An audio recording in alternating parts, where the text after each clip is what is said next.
Hello and welcome back to Sprite Guard Plays a story about my uncle. We are heading deeper and deeper into the chasms with some pretty challenging jumps. So before I get too far into it, let's see if I can make this jump, and maybe there will be an edit, maybe there will not. Let's see. So one of the things that I really like in these very challenging platformers is practicing something to get it consistent. And that's not really something that you can do when you have this feeling of you want to move on, and so every time you get past a jump, you stop working on it. And I watch Counter-Strike surfers on Twitch a lot of the time, just when I'm chilling out. And I was watching one of them who would just, every time he got to the end of a stage, he would just kind of do a 180 and crash so that it would reset him at the beginning of the stage, because he wanted to get that stage really consistent and really fast. It's these custom maps, if you don't know it, in Counter-Strike that are basically designed based on this glitch that makes you go really, really fast through kind of interesting environments. And so people race each other and try to get, like, the fastest times. Made it! Yes! Seemingly bottomless pits loomed below us, everywhere in the cave. The further we got, the more I felt like what faint light existed down there was getting fainter. I was really glad that I wasn't alone.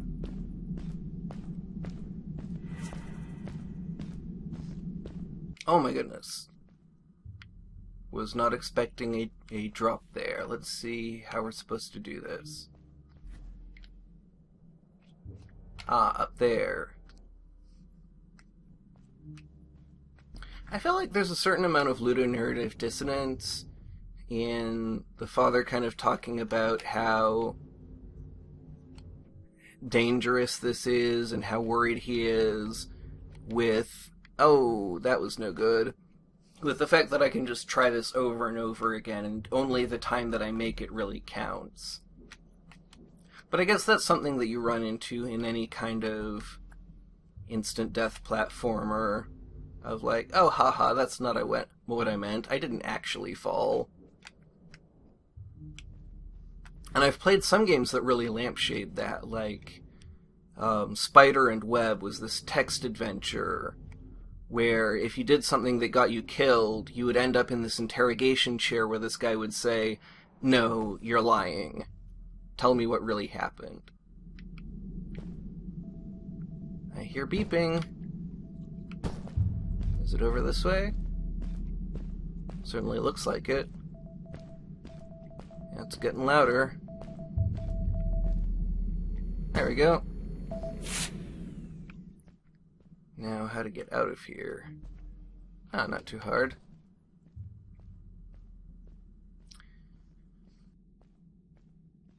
Beware of what? Beware. Okay. Still don't know what that kind of backwards K letter is that we saw. AN blank ER was what I managed to figure out, and we still have not seen an example of that middle letter. But I can't think of any word that is spelled that way. Like, I used to do crossword puzzles. Actually, I really like helping people with crosswords more than I like doing them.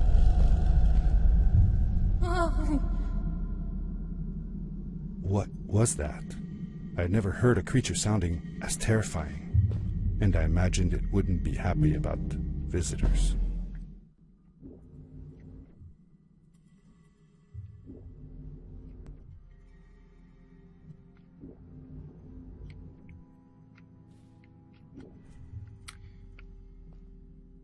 So I'm pretty used to people, saying to me like, M blank blank R.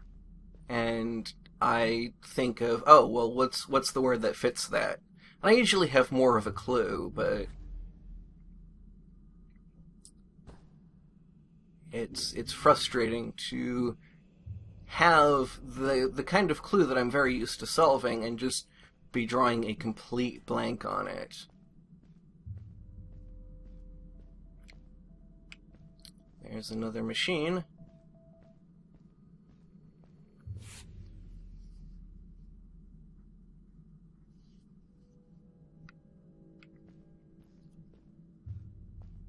And now we're getting close to... should be getting close to one of the stranger bits of the game, so I'm looking forward to that.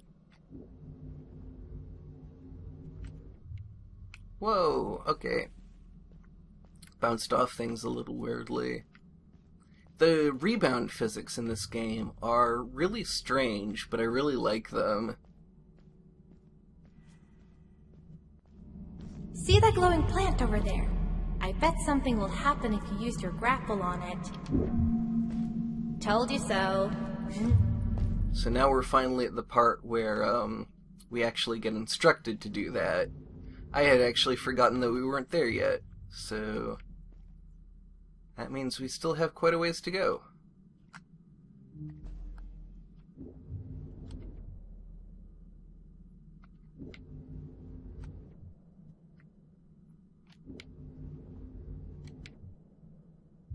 Nope.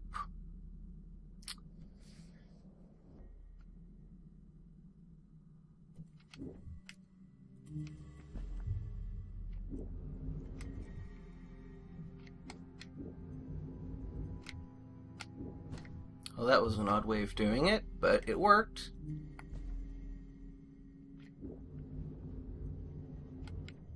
Oh!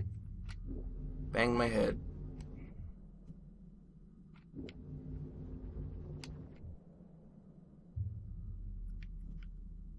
Nope, overshot it. Going too far to the right.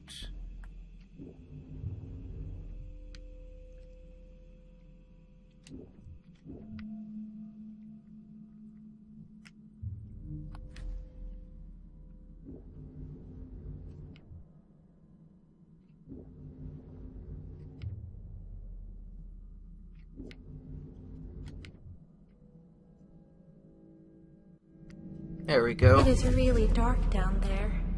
You're not scared, are you? 'Cause I'm not. I think that I actually need to use the left stick for better air control. I think that was something I was forgetting to do. Now, where are we going? Well, probably over there. But... there we go. Ah, yes, this part. I remember this part. This part is just frustrating. Not much else. There's just these narrow, winding paths, and we have to turn on the lights to be able to see them.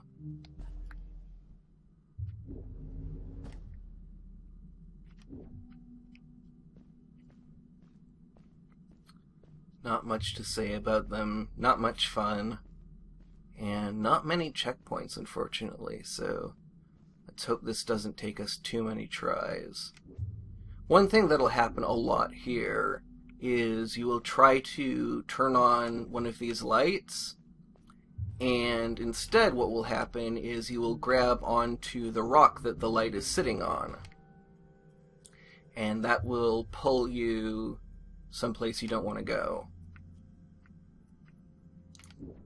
Like that. But it didn't pull me off this time. Okay.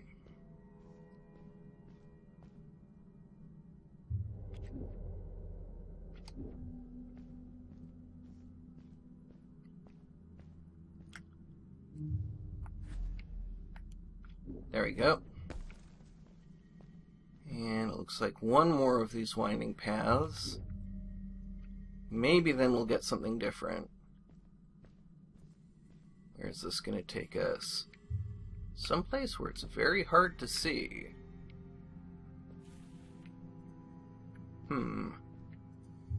I don't see where the next... ah! Probably going up there. Nope.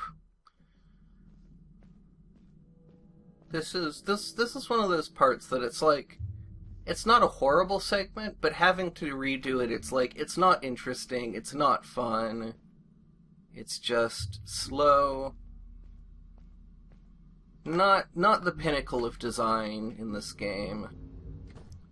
Though, in general, this game is extremely well designed.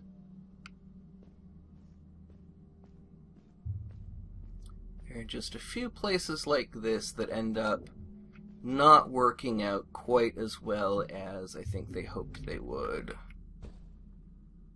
Want to reprime that.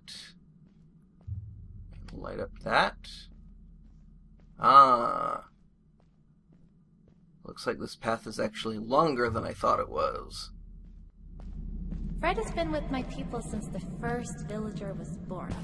He helped us build the village, taught us how to speak, and helps us with everything. He taught me how to read and write as well. That's how I could learn to read the writing on the walls. Where are we going from here? I believe that light is actually backwards. I think we're going up towards this thing. Nope. Well, now we have to do all that all over again.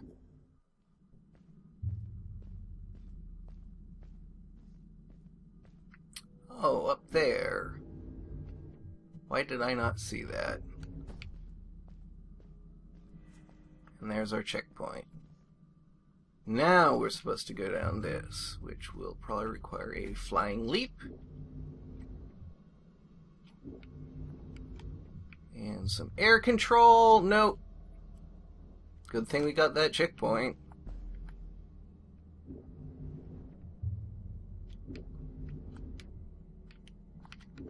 We have one more grapple. I should have used it.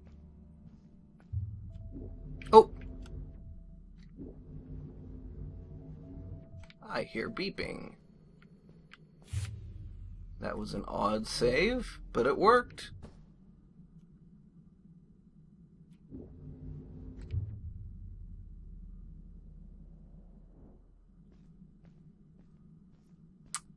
Well, where am I going after that?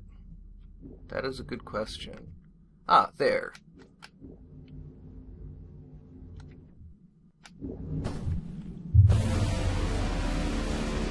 Oh. Ah! Back! Get back!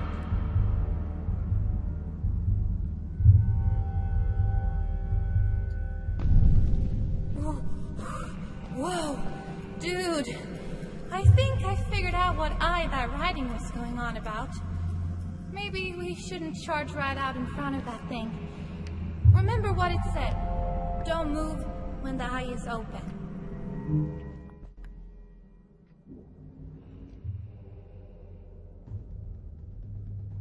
So now we have to hold still every time this thing looks around.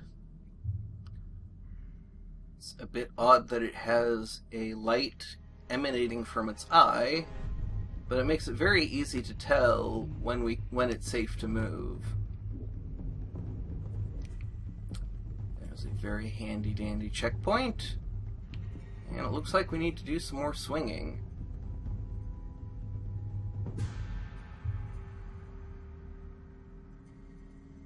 I do believe we can look around just fine. We just can't walk around.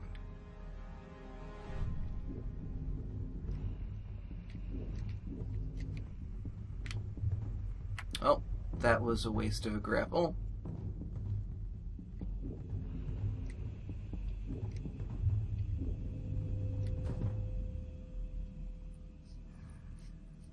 I believe we can land safely if it opens its eye while we're in the air. That is my memory, at least. But we may find out at some point that that is completely wrong.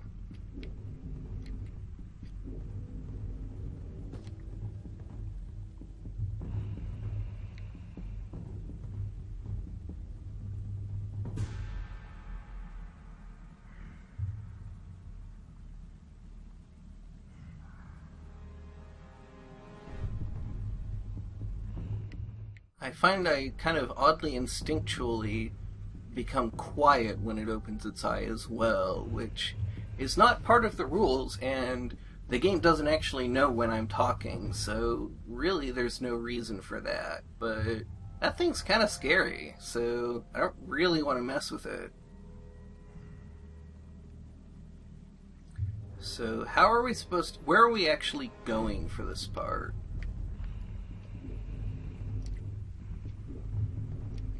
There's 1, there's 2, there's 3.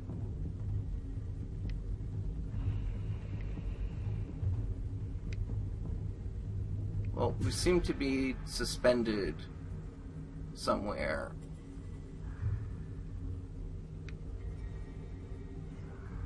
Under this platform. Not really feeling very safe.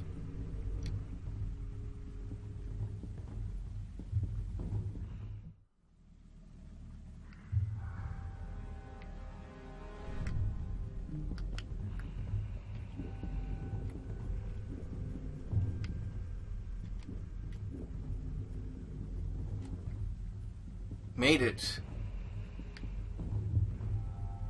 Now I have no idea where we're going after this.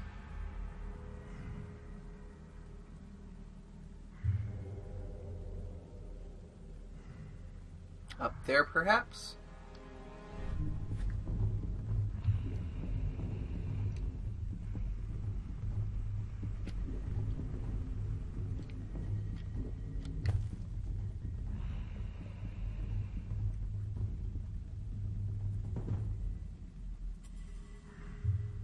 Wow, we are right in front of it. But I guess it still can't see us unless we move. Which is a very useful property for a monster to have. Yes! We did it! You're awesome! I knew you had it in you. That was close. We had made it through, and I felt like nothing could stand in our way of finding Fred. Ooh, you have not seen anything. I'm going to leave it off there because we are heading into the next portion of the game. So, thank you very much for watching, and have a great rest of your day.